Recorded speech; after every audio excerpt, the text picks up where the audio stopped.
Salut à tous les fans de films d'horreur, aujourd'hui on se plonge dans les coulisses du classique culte Scream 1. Vous pensez tout savoir sur ce film? Détrompez-vous. Scream. Première anecdote, Wes Craven. Wes Craven, c'est le gars à qui on doit plusieurs œuvres majeures de l'horreur, notamment La colline à des yeux en 1977 et Le monstre qui règne sur nos cauchemars, qui n'est d'autre que Freddy Krueger en 1984. Rien ne le prêtait pourtant à embrasser une carrière cinématographique. En effet, l'homme a d'abord suivi des cours de lettres et de psychologie, avant de devenir professeur de sciences humaines. Tu mens! Il ment! En plus de ses succès au cinéma, c'est un découvreur de talent, de génie. Ses films ont révélé Johnny Depp dans Crève de la nuit et Sharon Stone dans La ferme de la terreur. Deuxième anecdote, l'histoire du costume. C'est lors du repérage des lieux de tournage de Scream que le réalisateur Wes Craven a trouvé un masque dans une boîte pleine d'objets près d'une maison abandonnée. Ce masque, qui ressemblait à la célèbre peinture Le Cri d'Elvar Munch, a été fabriqué par une société spécialisée dans les déguisements appelée Funworld. Le masque portait un nom, le Peanut Eye Ghost, soit le fantôme aux yeux en forme de cacahuète. Craven a voulu utiliser ce masque pour le film. Les Funworld demandaient beaucoup d'argent pour les droits, ce que le studio Dimension Film a refusé. Pour trouver une alternative, Craven a demandé à la société des effets spéciaux KNB EFX de créer des variantes qui se rapprochaient plus possible de l'original. Plus d'une vingtaine de modèles ont été utilisés, mais tous ont été rejetés par le studio.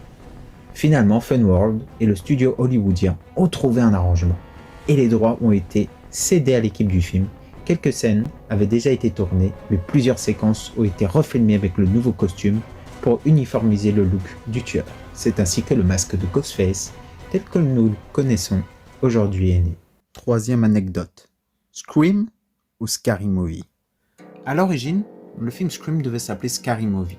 C'est le scénariste Kevin Williamson qui avait choisi ce titre initial. Cependant, le titre a été changé en cours de production pour devenir Scream, qui est devenu emblématique de la franchise. Le titre original, Scary Movie, a été ensuite utilisé pour une série de films parodiques qui se moquent des clichés des films d'horreur, dont Scream. Quatrième anecdote. Vrai téléphone. Lors du tournage de Scream, les téléphones utilisés étaient réellement connectés. Cela signifie que lorsque le personnage de Drew Barrymore appelle la police dans le film, elle a réellement composé le numéro du 911. Cette décision a ajouté un niveau de réalisme à la scène, contribuant à son intensité. Cependant, il n'y a pas d'informations disponibles sur ce qui s'est passé après que Drew Barrymore ait réellement appelé le 911. Dans la pratique, il est probable que la production ait pris des dispositions pour s'assurer que ces appels n'aient pas déclenché une véritable intervention de la police. Et il est courant dans l'industrie du cinéma de coordonner avec les autorités locales lors du tournage de scènes impliquant de faux appels d'urgence, pour éviter toute confusion ou réponse inutile des services d'urgence. Il est important de noter que dans la réalité, faire un faux appel d'urgence est illégal et peut entraîner des conséquences sérieuses.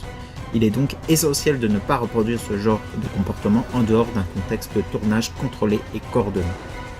Il faut savoir également que les appels de Ghostface ont été réalisés en direct pendant le tournage. Roger L. Jackson, la voix originale de Ghostface, était caché sur le plateau et faisait des appels en temps réel pour obtenir des réactions authentiques des acteurs. Anecdote numéro 5. Le rôle de Sidney Prescott. À l'origine, le rôle de Sidney Prescott, l'héroïne de Scream 1, devait être tenu par Drew Barrymore. Cependant, en raison de son emploi du temps chargé à l'époque, c'est finalement Neve Campbell qui a été choisie pour le rôle. Drew Barrymore a fini par jouer le rôle de la première victime du tueur en série qui meurt au début du film.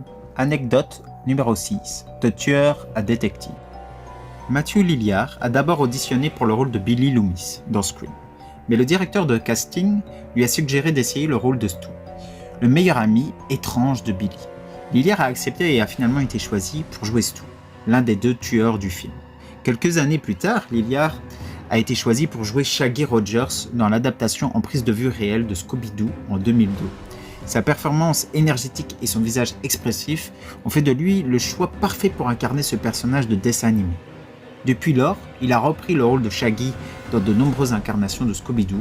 C'est une belle ironie que l'acteur qui a joué un tueur dans Scream soit devenu un célèbre pour avoir joué un détective qui résout des mystères dans Scooby-Doo.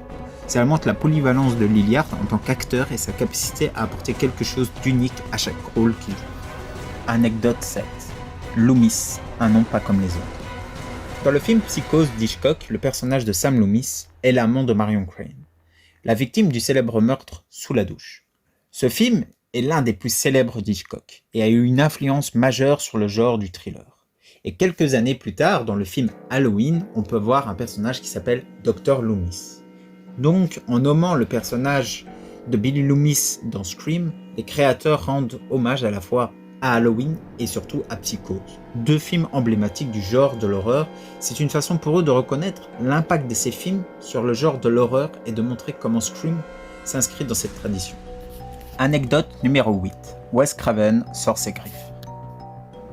Wes Craven, le réalisateur de Scream, a fait une apparition dans son propre film.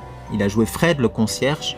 Cette apparition est un clin d'œil à son personnage Freddy dans la série de films A Nightmare on the Elm Street. Dans la scène, on peut voir Fred le concierge passer la serpillière dans les couloirs du lycée. Il porte un chapeau et une chemise verte rayée qui sont des références directes à l'habituel costume de Freddy Krueger. C'est une manière amusante pour Wes Craven de rendre hommage à l'un de ses personnages les plus emblématiques, tout en s'insérant lui-même dans l'univers de Scream.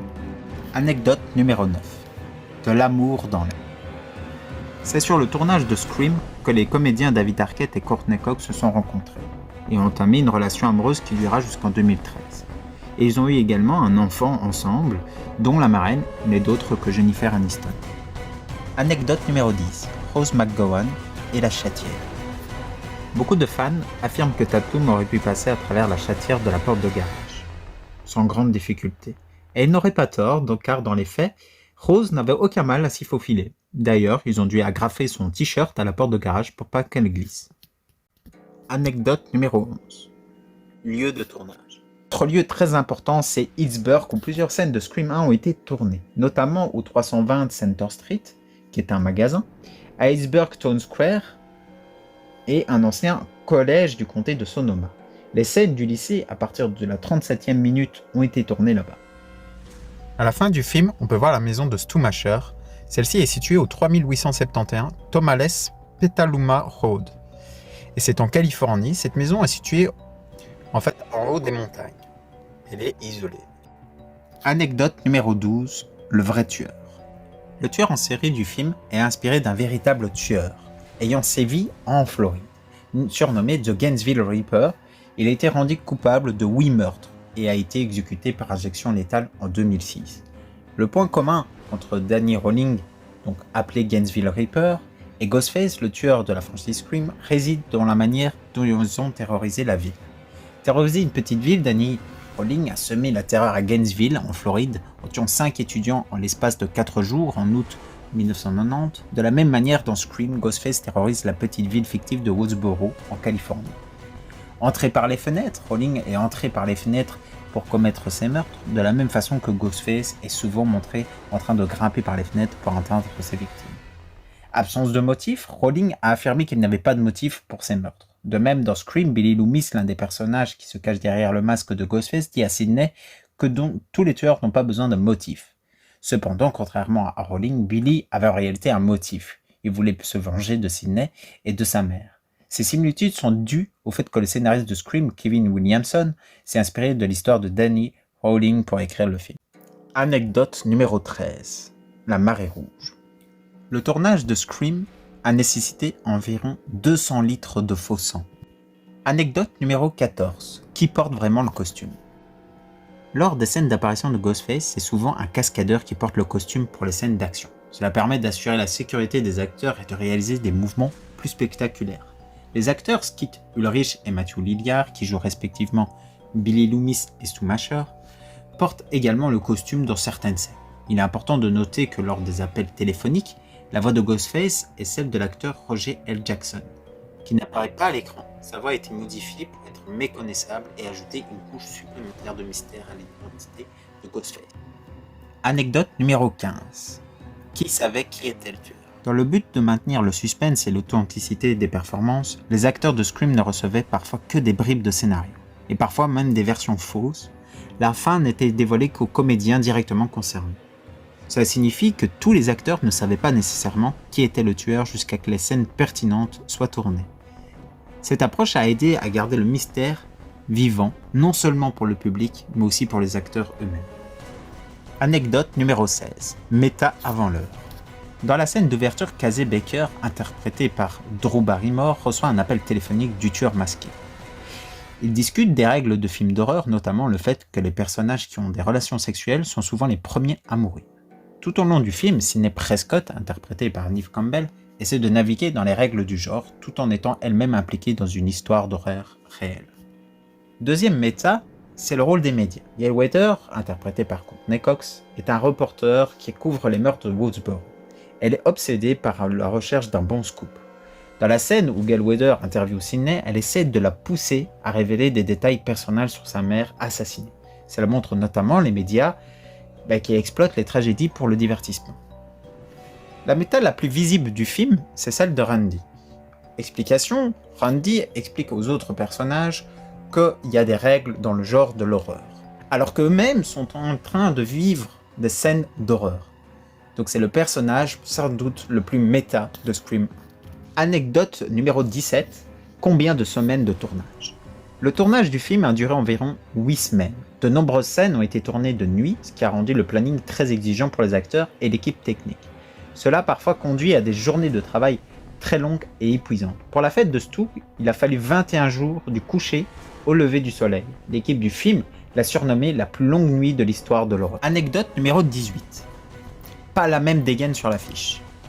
Les affiches de films ne reflètent pas toujours le film en lui-même, car il est fréquent que ce soit réalisé soit avant, soit après le tournage, dans un but promotionnel, ce qui explique les différences physiques. Notamment dans Scream 1, on peut voir que sur l'affiche, on peut voir Billy Loomis avec une barbichette, ce qui n'existe pas dans le film en lui-même. Autre anecdote sur les affiches, et pas des moindres, sur celle la plus iconique, celle où est représentée une jeune femme avec sa main devant la bouche, est en fait Drew Barrymore qui n'apparaît que 12 minutes dans le film. Le choix de Drew Barrymore, une actrice très connue à l'époque, a également permis d'attirer l'attention sur le film et de créer un impact mémorable avec son apparition choc dès les premières minutes. Anecdote numéro 19. Et si on parlait d'argent?